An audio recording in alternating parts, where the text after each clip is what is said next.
turn on the scoreboard because it is time for the Scoreless podcast. It is episode 2. Today I'm joined by my co-host, Matthew Cook.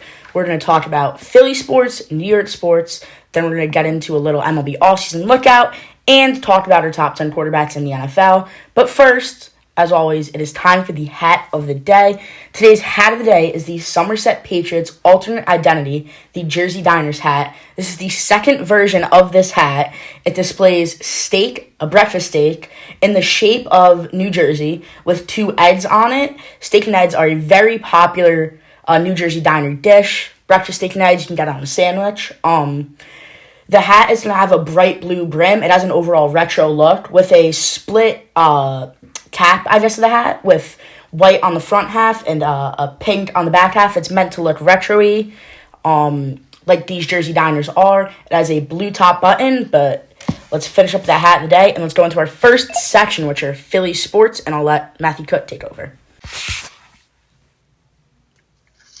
Okay, so starting off with Philly sports, for the Eagles, I feel like it all comes down to the play calling in the playoffs. You know, it's like it hasn't been good, and with how it's been, I think the only excuse for how bad it's been is just that saving their best for the playoffs. Yeah, I was not very knowledgeable on this, and then I've looked at some of the Eagles' play calls. I mean, his performance against the Bills last weekend was just atrocious. Yeah, and I believe that A.J. Brown is number 1 in the league in hitch routes ran in the NFL. He probably is, knowing what I think I've actually seen that. I think it's an actual stat, and I think he actually is. But that's unbelievable. I mean, and what you said in the interview, just running it to run it, that's terrible. Like, that, he should be fired immediately. And, like, I blame Nick Sirianni, too. Like, he's not willing to take over the play calling. Dan Campbell did it for the Lions. But, like, every time Nick Sirianni picks his own play caller, too, it goes horribly wrong. Mm-hmm. Yeah, I just feel like a lot of what I know about the Eagles and what a lot has come down to is that play calling. And I think, you know, that was one of the reasons A.J. Brown was mad earlier in the season. Hurts wasn't getting the ball. And I think going to what you said about the run. No, because he just wasn't getting open enough at all. Like. Mm-hmm. So going back to what you said about the run, just running it to run it, if I remember last year, when obviously Saquon had 2,000 yards, a lot of the Eagles' passing success was off that play-action play, because Barkley's just elite ability to hit the hole and get a bunch of yards allowed for defenses to be more focused almost on stopping that run, which let Hurts find more opportunities to throw the football. Yeah, and like without that this year, and with Sirianni just completely incompetent, not being able to take over play calling when Kevin Missoula is clearly doing horrible. Like, I don't think we really have a chance this year in the playoffs unless, like I said earlier, how like maybe they're saving the best for the playoffs, but I just don't see that being the case. So to give an update on that playoff picture, this is recorded at 4:25, just about, so right before the Eagles and Bears play.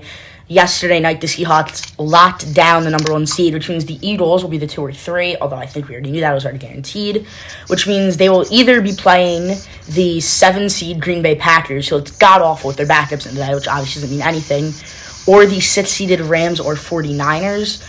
Which matchup do you feel best about? Do you think it's necessary the Eagles get the 2 seed to move on? I think it is. I also think I've been going back and forth in my head about like what they should have done today, start the starters or not, because like we're not going to improve on anything at this point in the year, and I feel like with the Lions not having anything to play for, I think Chicago's not going to have too much trouble. I feel like if we were playing when we get the 2 seed, we should have started our guys. But in this situation, I think it's better just to make sure no injuries have them rested. Yeah, I'd agree with that take. I just don't. I agree with what you said too about the 2 versus 3 seed. I think it's really important, and if they had been in a position where they controlled their destiny as the 2 seed, I agree it would have been smart to play everyone. But there's no point in having some of those guys on that elite defense or having a big player on that offense like Hurts or any O-lineman or Barkley. That offense is so talented, you can't have anyone get hurt, especially because this team is just so terrible. Yeah, like, Kevin Patullo should definitely be fired. I'd say, like, now, but that's just tough going to the playoffs. But, I mean, we're not going to win with him, so, yeah. like... So, I'll ask you this.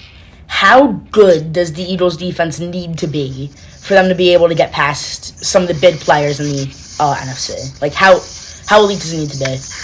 Pretty much how good we were against the Bills, and then we need to get lucky too. Like, yeah, I think that's a good assessment. Can't have them play like they did against the Giants. No, it's just been bad. Like, our offense has been so bad this year. I mean, we've had a couple really good games actually against the Vikings in the middle of the year, but. And then I think I moved the week after. I forget who we played that week. I mean, you put up like 45 on the Giants in that second game, so. Yeah, Hurts had, I think, 2 consecutive games with a perfect passer rating. And then from there, it really all just went downhill. Yeah. Every other game was pretty bad. Yeah, I think it's almost like a coin toss with Hurts. Most games, too. He plays better in the playoffs, but I think if I'm going out there, it's going to be a coin toss. Is this guy going to be the guy they know he can be? Or is he going to be a little weaker and end up costing them a game with a bad interception or just having no passing yards in the second half like against the Bills? I wouldn't even blame Hurts for that either. I think it all comes down to the play calling. Like, we just had no chances. We were being too passive. We were just, like... run the clock down the second we got into that second half, and it's like... Yeah, running the play clock down when you get into the second half is something you'd see playing Madden or something like that, where some little kid takes over the stats, and he's just running football, he's got shoe clock on, because he's so scared to lose bid bro the game. Like, that's such a corny thing to do, and I think doing that in the NFL is just even crazier than doing it in some video game scene. Yeah, no, and it's a bad idea too, and it's, we probably should have lost that game. Josh Allen made a horrible throw at the end to lose us that game, but... Looks like Volpe throwing the ball. To win us that game, yeah. But the Eagles and the Bears, their games both started just now. The Eagles have the ball, and of course, already 3rd and 9. Not shocking there. Yeah. All right, let's see what they did. There was a sack. Tank Bigsby actually ran for 13 yards, and then Tanner McKee threw an incomplete pass. So you are resting the starters? We are, but some of them are in. Devontae Smith had a 17-yard completion to start the game. Reception. Okay. So we'll keep an eye on that. I believe some of them are in. Going through the rest of the podcast, but let's kind of switch over to Philadelphia baseball, the Philadelphia Phillies. What are your thoughts on them and how their offseason went? I think we've had a good start. Like, I like the move with the Adolis Garcia a lot. It's very low risk and high reward. Like, could he be that guy he was a couple years ago for the Rangers? I mean, he's still going to be better than Nick Castellanos, especially in the field. Yeah, 1 year, $10 million. I liked it a lot. He really fills that hole we needed with the right-hand power bat, and you know, he could be really good for us. Yeah. The Brad Keller move, do you expect him to be your closer? Because I feel like that's kind of what they were looking at. I think he got the same amount of money that Luke Weaver did, or just the same amount. Yeah, I mean, him or, like, Alvarado, really. PED boy.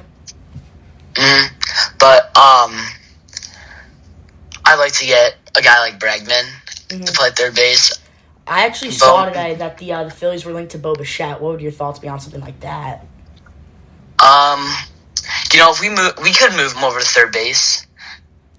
like, there's been talks about that, him being not as great or as fast of a shortstop. Mm-hmm. It would limit the range he has to cover. Yeah. I think there's still concerns about just the glove in general, his footwork. I mean, shortstop, everything's almost amplified. I feel like having a bad third baseman is more viewed when you have a bunch of ground ball pitchers. I know Wheeler's a strikeout guy, right? Yeah, Ranger's a big ground ball guy. He's one of the bigger ground ball guys in the league. Mm-hmm. Yeah, and I think as a Yankee fan, I can testify too. If you don't have a good third baseman with ground ball pitchers, it's going to go poorly, which is why, as much as I don't like McMahon. But honestly, Alec Boehm isn't the greatest defender, although he's improved a lot over the past few years. He was horrible a couple years ago, but he's still not the greatest. I think that upgrading the bat and, Alec Boehm just not being a great guy to have in the clubhouse now. Mm-hmm. Yeah, I mean, I think it's kind of hard to go more downhill than saying you effing hate this place after making an error. That was one of the funnier moments. I don't know what year that was, but that was pretty funny. Mm-hmm. Slamming his helmet after it's a sac fly. That's bad. Wow. I didn't know that. Yeah, he's done that a lot. Now, to touch up on Bo Bichette, I saw a stat say from, I believe it was Bob Nightingale. I could definitely be wrong on that. But Bichette is the only guy in the league who had over 300 on fastballs and changeups and breaking balls. Is that something that the Phillies could definitely use, or are you still in that mindset of we need another power guy? That actually, I didn't know that. That actually sounds very good, actually. Because we've really had trouble with strikeouts, chasing pitches. Yeah. And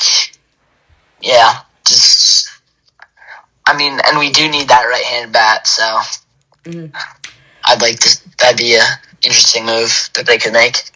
Yeah, and I think we'll touch on this later too, but Bichette really does have a weird market. I've seen people think he's going to go to Detroit. Obviously, I've seen the Yankee stuff with the possible removal of Cody Bellinger from this team, although I doubt that happens. It seems like Bellinger really only has the Yankees. But I've seen a lot about Bichette's market, and I think Philly would be a really nice place for him to go. Yeah.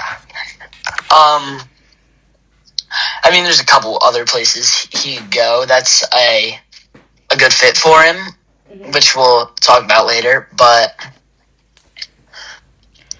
all right. Yeah, I'd like that. I'd like him to land in Philly. Mm-hmm. All right, moving on from Philadelphia sports, which I'm sure there will be more talk of later when we get into MLB offseason. Let's move to New York sports, where the Giant game just ended with them unfortunately winning. The Giants last week, going into the game against the Raiders, had the number 1 pick. Had they lost that game to the Raiders, they would have had sky-high odds, where the Giants went in to Allegiant. Is it Allegiant? I don't know. Whatever the Raiders stadium is, beat the crap out of the Raiders, and then came home to MetLife this week and beat down the Cowboys, meaning Jackson Dart is 1-0 against our rivals, and it's the first win the Giants have had against the Cowboys in a long time. I know that much. But for their future, that is terrible. Now, since the Browns did win before the 4 o'clock games end, the lowest the Giants can fall is to pick number 6, where I'd expect them to possibly take a wide receiver, Jordan Tyson, Cardinal Tate, maybe Malachi Lemon. I think they should take an offensive lineman, though. Even trade down for one. Yeah, I think if Jermaine Illuminor was to leave in the offseason and they were to get Juan Dale, I think that would kind of dictate their draft. I do know the Giants have limited cap space, so that's going to be interesting. But if I had to guess, one of Illuminor, Flott, or Wanda Robinson would be back this next season. Yeah. And then going to touch up on what you thought about the Giants' offensive line, I do agree. I just think it was one of those spots where they have guys who are serviceable everywhere. No one elite except Andrew Thomas, who's one of the best left tackles in the game. I would much rather select a wide receiver or corner, anyone in the secondary, really. I think the Giants' wide receiver core with a new guy that's elite, like Tyson, Neighbor, like Tyson Tate with Malik Neighbors would be absolutely insane, especially with a really good backfield of Dart and Stadaboo. I also like the idea of drafting a guy like Caleb Downs, although I don't know if he falls as far as sits. He's a lockdown safety, which pairing with Javon Holland, who is overpaid but still provides good service. I like that idea a lot. I think that would be really nice. And the Giants' cornerback room is kind of a disaster. I mean, Drew Phillips he's a good player, but he's not a cornerback one. Adebo's a good player, not a cornerback one. I really do think they need to find that guy to slot into that corner 3 role. Yeah, I definitely agree. You have a couple guys that are solid at corner, like Adebo and Drew Phillips, but no true number ones that are gonna be able to guard some of the guys in the league, like Jefferson, Jamar Chase, AJ Brown, especially playing in the NFC East with Jason. Devonta Smith, AJ Brown on the Eagles, which you've already touched on, or CeeDee Lamb and Terry McLaurin. George Pickens maybe even comes back to Dallas. Like, it's probably one of the best receiver divisions in the league, and to not have a lockdown corner is a big need. Now, I think for me, and I don't think this is going to happen, I'd really love to see the Giants go out there and get a ball hawk linebacker. They really haven't had just an elite linebacker. Like, Okereke a fine linebacker. He's definitely overpaid. But I'd be really interested in seeing them going and getting a crazy dude to play linebacker who will just slam everyone into the floor and can make big plays when they need it, because sometimes the tackling, especially against the run, is very poor on this Giant defense. Yeah. I think kind of finishing up with the Giants and moving on to the Yankees, today a lot of rumors have been coming out about a possible trade for Marlins right-handed pitcher Edward Cabrera. You've seen him a bunch. Can you tell me any of the stuff he has and what he's really good at? I mean, he's got a really hard fastball and sinker. He's got a good changeup. He'd be a good pitcher. He'd be a great pitcher for the Yankees to get, and to go along with Max Fried and Garrett Cole. Yeah, it's Cabrera's changeup hits like 97, right? Yeah, it's ridiculous. He's really good. He's young. I just don't know what they'd give up for him. So the report that's come out from Eric Hubbs of Barstool, who has been on recently, and in the past, not recently, in the past, he said the Yankees would send over right-handed prospect Ben Hess, who was their first rounder in 2024, I believe, and outfielder Dylan Lewis, who is a high upside prospect. He's got good power, does Lewis, and he said the trade would also include one named bat, not named Jason Dominguez or Spencer Jones, probably a lower-end guy. I would definitely not expect that to be George Lombard, Dax Kilby, anyone like that, maybe like a TJ Rumfield type, Caden Kent maybe. But he said that's all it would cost for Cabrera, which, in comparison to Shane Baz, is a ridiculous deal. Now, the problem with Cabrera, although he does have 3 years of control, is his injury history. He threw 137 innings this year, I believe, something around that number, and that is the most he's thrown in his career. While he does have ridiculous strikeout upside and nasty stuff, his fastball, though, as Matthew mentioned, is at 100 miles an hour. It's one of his worst pitches. It doesn't have a lot of run or sink to it, like a sinker.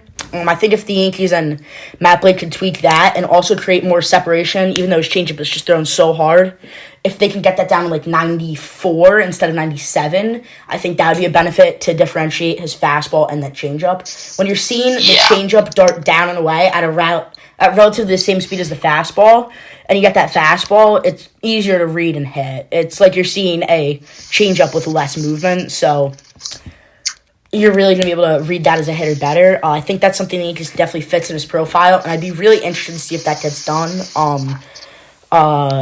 Marlins reporters have touched on it. Yahoo Sports said that they're going on and intensifying, so that's definitely something to monitor, and if that does go through, I'll have my reaction on here. But moving past that, no new news on Cody Bellinger. That's a tongue twister. Same deal that they have out there. We don't know the numbers, but we know it's reportedly a good deal, and Scott Boras is just being a little bitch like he always is, and he's going to hold up this negotiation until Bellinger inevitably signs for worse than what the Yankees have, because they are going to move on if he doesn't accept that soon. But back to Edward Cabrera, I think if used correctly, his changeup being a similar speed to his fastball could actually be a very good weapon when tunneling correctly.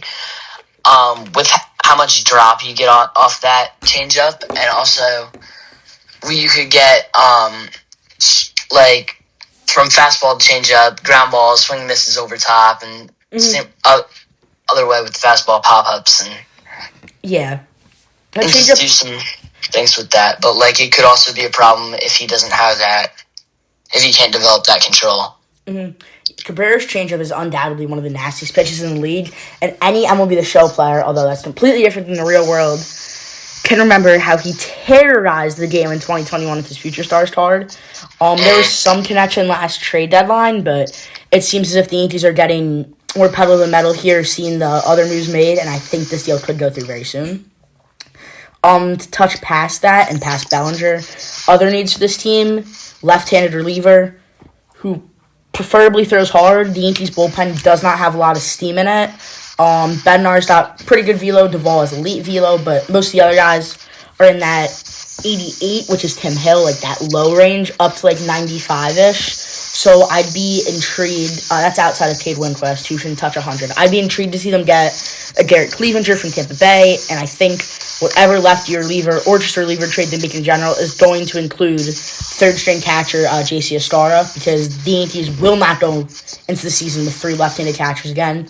Hopefully they can get a backup right-handed catcher, but there was no need to have 3 guys who can catch and are left-handed last season, so I'm hoping that roster move gets fixed. But other than that, although it might be a little underwhelming for a team that really needs to make a big jump, I think getting a guy with as high potential as Cabrera while adding Bellinger back and then getting Garrett Cole back could see this team really jump and hopefully this time have it all click in the playoffs instead of a disappointing first-round exit. Yeah, and that problem with the 3 catchers all hitting left-handed, that's an issue with matchups. That's just bad roster construction. I don't know how Cashman looks at that roster and is like, yep, that's awesome.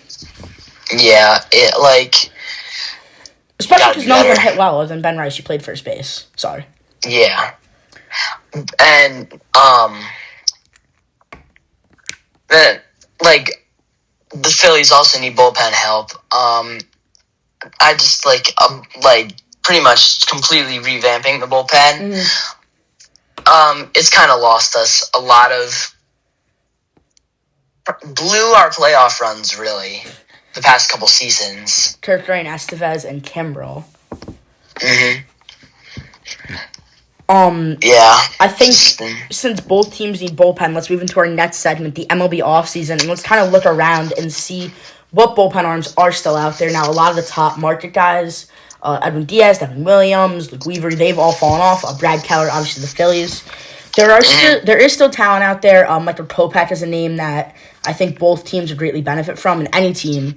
He does have injury problems and does not throw a ton of strikes, but a mechanical fix could bring him to a great potential. He was a starter with the White Sox, which never really panned out, and then he was moved to the Dodgers at the 2024 trade deadline, where he was a lockdown reliever in the playoffs for them. It's a guy who throws 100 miles an hour, some nasty stuff. He's definitely an interesting good piece. Slider. Yep. Lotta. He's a piece that could help a lot of bullpens. And then shifting to the trade market, obviously, as I've mentioned, Garrett Cleavinger is out there. Lefty struck out a ton of guys last season on Tampa Bay. They've kind of had a semi-fire sale this season with Brandon Lau, Shane Baz. They're not expected to move Yandy Diaz from what I understand.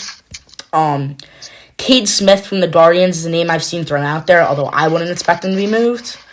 I just don't think Cleveland can make that big a move after losing Clase because he's just an idiot and gambled his career away. I don't think they can move on to another elite reliever. Yeah, I don't think that will happen. Yeah. I've seen Anthony Bender as a possibility in the Edward Cabrera trade to the Yankees if that gets finalized. He's an arm who had a pretty good year last year. He's got good stuff. And then moving to the NL Central, I've seen Jojo Romero get thrown out in a lot of possible trade talks. The Cardinals, I'm assuming, are going to want to get prospect capital for him. If it's not someone elite, moving on from a lefty who I believe only has 1 year left on his deal, to get any sort of capital for a team that's been stuck in this we're not good, we're not terrible range for the past couple of years. I think that's a good time and let them kind of flip the switch quickly with J.J. Weatherholt coming up. And then the big player here, the San Diego Padres. Earlier in the offseason, there were a lot of talk about possibly them trading Mason Miller, Adrian Marhone, Jeremiah Estrada. I wouldn't expect more than one of those guys to go, and I'm not even sure one will go. Obviously, I don't think Miller will go after they traded number one prospect, Leo DeVries, for him. Maybe if they can get a starting pitching piece for Adrian Marhone or Estrada, I could see that happening. But I really doubt they're going to try to deassemble the super bullpen they've built. Yeah, I don't think I don't think the Padres are in the position to start rebuilding. They got a really good roster. They're just missing a couple of key pieces, like a bat.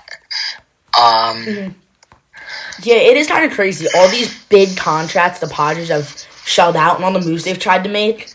Only Tatis, who was kind of homegrown, I know he's in the James Shields trade, and Machado have worked out. Like, Bodarts was terrible. Laureano was good for them. Arias was kind of a dud. I think they expected more out of him last year, but it's really hard playing in that division and that league in general to get over the humongous-sized Dodger hump. Yeah. The Dodgers are just absolutely ridiculous. They might get Kyle Tucker. Dude, can you imagine? Yeah, that'd be problematic for the rest of the league.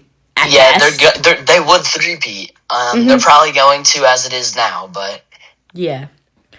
If we're gonna go to Dodger talk, I think we have to look at the teams that have had the best off seasons to beat them, and I think the number one team that's gonna jump off the page to me is the team they beat in the World Series last year, the Toronto Blue Jays. You want to kind of go into their moves? Yeah. So with Bo Bichette in free agency, I think there's a pretty good chance he could just come back to Toronto. Mm-hmm. If not, they could make an offer, maybe try and get a guy like Alex Bregman. Maybe even Kyle Tucker. They seem to want to go longer. Kyle Tucker's also a very good possibility. Mm-hmm. Going to the moves they've actually made, Dylan Cease, which was a huge overpay. I think we can agree on that. Yeah, he got 7 years, $210 million from the Blue Jays. A lot of money. And then they signed KBO MVP Cody Ponce, who was asked to say the best in Major League Baseball. He pitched with the Pirates, I remember. Not a very good Major League arm. The Blue Jays think they found something with his kick change, I believe it is. They also recently and yesterday signed Okamoto, the corner infielder and possible left fielder out of Japan. I thought that was a really good move for them, adding a guy who's going to provide stability if Bo Bichette leaves in that infield spot, and a guy to platoon with Addison Barger.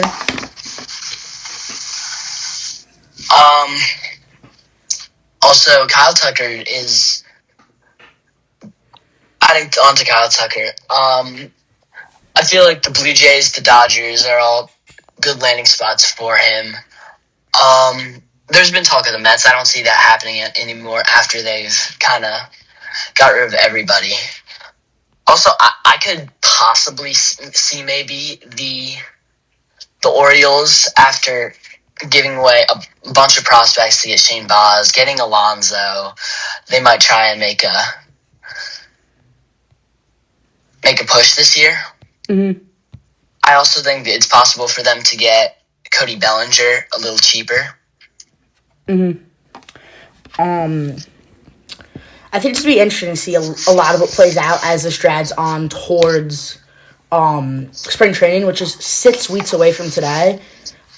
It's really weird. I think guys came in, I think we can both testify to this, with these sky-high asks, and agents are not able to deliver. And now these guys, especially Boris guys, are like, I'm going to get all this money, I'm going to be able to set everything up.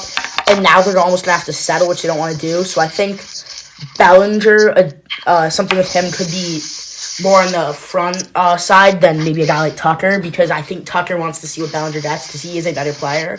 I know Bellinger wants to see that, but I almost feel like Bellinger, with as good an offer as the Yankees are perceived to have, is going to make a decision soon. Yeah, and then for Bregman, Alex Bregman, I'd love for him to come to Philly. Mm-hmm. I think he'd be a great fit, like I've talked about earlier. With he's a great right-handed bat. He could provide so much to our lineup, and I think he's just a good replacement for Bohm. Mm-hmm. I could also see him go to somebody like the Cubs or the Diamondbacks. Yeah, I think Arizona's really interesting. Even a team like the A's would be. Mm-hmm. Wouldn't surprise me all too much. Yeah, I think Arizona and Oakland. I'll touch on Oakland too. I mean, he goes back to Minute Maid for 7-8 games a year, and he's also going to play 81 games at that minor league ballpark. I mean, I think Boston's a really good spot for Bregman too. They reportedly have a good offer for him on the table just because he's a monster. But I think his power could really show playing 88 games in favorable parks. Yeah, and also if he does leave Boston, there's talk of Marte being traded, and the Red Sox are one of the possible suitors for that. Mm-hmm. Which I don't really see happening. I don't think they're going to trade away Marte. Yeah, I doubt that too. I agree. Mm-hmm. I don't think it's very likely. So, kind of let's throw a game out there. This wasn't expected, I didn't tell you. Let's build a 5-man team. I want an outfield, or 4-man team. I want a 5. Let's throw catcher, infielder, outfielder, starting pitcher, reliever. Let's draft it snake draft style of MLB players that could get moved in the offseason, so you can't just take Aaron Judge. Guys who've been in rumors, and I'll let you go first. If you want a piece of paper to have your team written down, that's totally fine, but I'll let you pick first. So I think the decision is probably going to come down between Kyle Tucker and Ketel Marte. Mm-hmm. I just think, I think that the depth is pretty similar in those two positions, but I think I'm going to take Kyle Tucker. Okay. So you're going to have Kyle Tucker sliding to your outfield spot. This is an interesting pick here. I do have the back-to-back. Obviously, we haven't even talked about Framber Valdez. I think just because the catcher market is as bad as it is, I'm going to take JT Realmuto here. Unless I'm forgetting someone, I'll just lock him up. He's still a viable Major League catcher, and he's going to bring a veteran leadership to a team.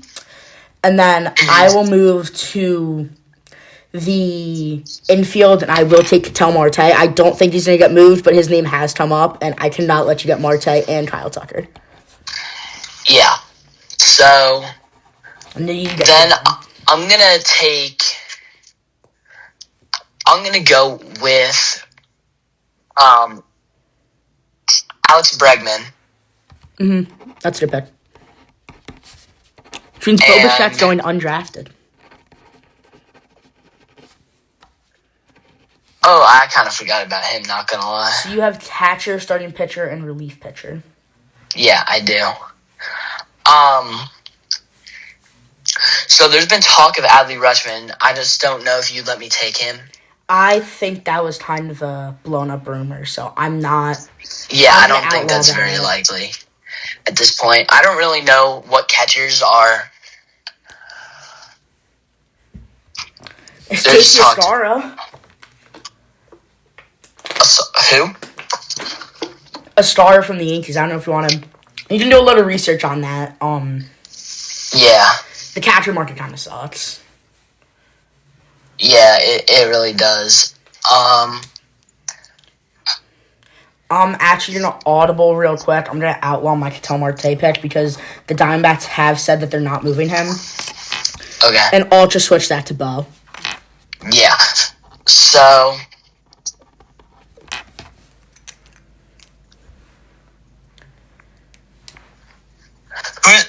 Who's really been talk of the reliever market? I know Garrett Clevenger. Romero, maybe Cade Smith. I know Kopech's in free agency. We'll take a peek at that as you think here. So I think for my reliever spot, I'm going to take Cade Smith, although I don't think it's very likely. It's still possible. We'll see what the Guardians end up doing, whether they want to rebuild or... So I'll swing over here to the starting pitcher spot, where I will take Freddie Peralta. His name was thrown out today to the Yankees, which I think they're going to end up getting Cabrera. It seems as everything's pointing there, but Freddie Peralta could be on the move this offseason, and he is a big league ace, so I'm going to lock him up in my starting pitcher spot. And then it doesn't really matter where I go here because you can't take either of the positions. I'll just go to the outfield, and I'll take Cody Bellinger. Yeah, and then for my starting pitcher and my catcher, I'm going to go with Ranger Suarez and Jonah Heim. All right, and I will clean up the reliever market with... I'll take Michael Kopech for my guy. I think Kopech's so nasty, and in the right system, he could be one of the best relievers in baseball. All right. Yeah. So I think that's going to wrap up our MLB offseason talk, and let's move into our final segment, which is going to be top 10 quarterbacks in the NFL. But instead of ranking them, let's do what we just did, and let's throw a draft out. All right, so we got to pick our best top 10. So I'll let you go first, and we're going to pick 10 quarterbacks. Let's do it. I'm going to take Drake May. Drake May is going to be your one. Mm-hmm. All right, I will take Josh Allen at my one. And then Snake at draft? my Snake. At my two, I'm going to take... I mean, you're going to be in a really good spot here. I'm gonna lean... I'm going to lean Joe Burrow. And I'll take Matthew Stafford and Lamar Jackson. All right.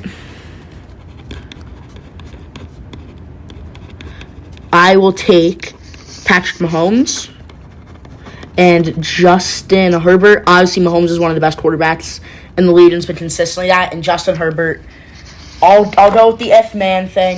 He is if-man, but if he had an elite offensive line and at least sustainable receivers, I think he could be a top quarterback in the league.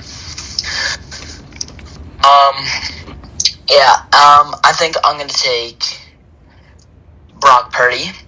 Ooh, Brock Purdy. And I will also select... I mean, there's a couple guys here, but they're all similar. They're around the same skill level, I think. But I'm going to take Sam Darnold. Sammy D, the 1 seed.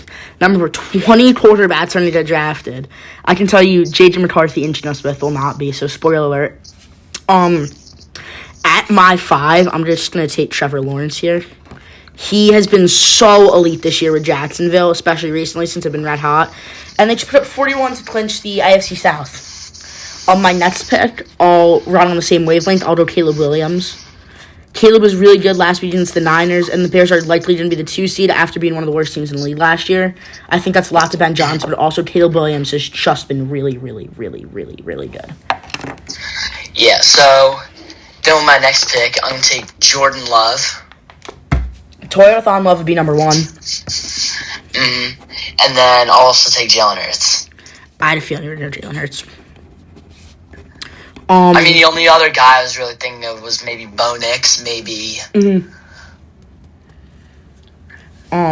At my 7, Goff. I'm going to take Dakota Rain Prescott. Dak is... He's consistently, when healthy, one of the best quarterbacks in the league passing-wise, and he only played a half against the Giants today, but he's a really good quarterback, especially with the receivers he's got around him. And then at my 8, I'm going to go with Jaden Daniels. I thought we were doing just this year because he's been injured. No, we're going best quarterbacks. All right. Then I feel even better about my Jalen Hurts pick. So then, how many do I have? 8? You have 7. I have 7. Mm-hmm. All right. So I'm going to take Bo Nix. Mo Picks? Sure, Bo Nix. I hate Bo Nix. I don't think he's a good quarterback. And Baker Mayfield. Ooh, Baker.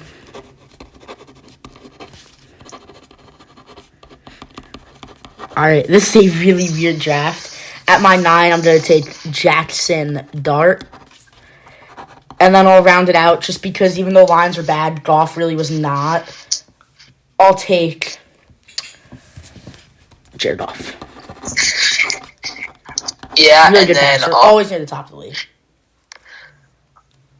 Then I think I'll just be taking CJ Stroud. CJ Stroud. All right, so to recap this draft for NFL quarterbacks, at the number 1, Drake May was selected. Then 2 and 3 went Allen Burrow. 4, 5, Stafford and Lamar. 6 and 7, Mahomes and Herbert. 8, 9 was Purdy and Darnold. 10, 11 was Trevor Lawrence, Caleb Williams. 12, 13 was Jordan Love and Jalen Hurts. 14, 15 was Dak Prescott, Jalen Daniels. 16, I counted wrong, I'm sorry. No, I did. Okay. 16, 17 was Bo Nix and Baker Mayfield, and 18, 19 was Dart and Goff, and 20 was CJ Stroud. We'll do one more thing on quarterbacks. Let's do a couple rounds of wavelength. Are you down for this? Yeah. All right. I will think of the number first. I'm going to mute. So the number here is going to be 10. I want to see if he can ask categories. So the goal here, you're going to ask me categories. You're going to ask me run, pass, throw, something like that. And then based off my answers, you're going to have to guess which quarterback I've selected. All right. Let's just start with run. For the running ability, I'm going to go Lamar Jackson. Oh, so what do I have to do? Guess the number? Mm-hmm. Out of 5? Out of 10. So just say where I'm at, right? Where you think I'm at right now? 10's the best? Yeah, 10 is the best. Yeah, then I'll take 10. All right, your next ask. Let's go Passing ability. Do you want accuracy or arm strength? Let's go accuracy. Ooh, this is tough. I'll go Stafford, though. Stafford, I'll go 9. Ooh, okay. All right, and final one. Arm strength. Josh Allen. 10. Is that your final guess? Actually, I'm going to go 9. The answer was 10. Oh, I should have gone Burrow instead of Stafford. Yeah, Stafford's been one of the most accurate quarterbacks in the league. All right, so I'll let you select a number here, and I'm going to cover my ears and leave the room. All right, take your number. Okay, I'm ready. All right, first, I'll switch it up a little bit. I'll go team record. So, how good is this team? Probably, let's go Steelers. Steelers, I'm thinking 5 off the rip. And I think Aaron Rodgers at this point in his career is a little better, but I think that's fair. All right. Okay. Let's go. Pick a guy who you'd want to build your franchise around.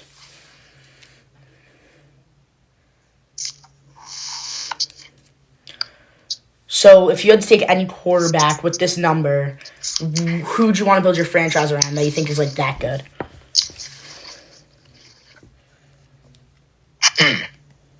This is kind of a tough question.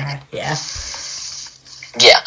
I'm going to go with Baker Mayfield. I'm still sitting. It might bump up to like 6 here. I think Baker is. I think he's in his late 20s. He's got a lot of potential. Got a little craziness to him. And I guess for my last question. Baker's 31. He is? I thought he was 29, not 20. Let's go with, let's go with how many championships this guy has. So, based off how many championships he has. Like, what quarterback would that be? If I want to go win a Super Bowl right now, and I had to pick one quarterback that has this amount of championships, what quarterback would you say? So it's the amount of championships they already have, or With how the amount they have. Okay. This is another tough one here. I picked terrible categories, I'm not going to lie. Yeah, but I'm probably just going to go Jalen Hurts. Jalen Hurts has one. I think that's like... It's better than a lot of leagues. If you look around the quarterbacks, not a lot of guys even have one. Mahomes obviously has multiple. I'm going to lock in a 6 here. 6 was right. Bang! Absolutely love to see that. All right, I think it is about time to wrap up. This is Matthew Thompson and Matthew Cook. Coming off air. Thank you for listening to episode 2, and we will see you on episode 3.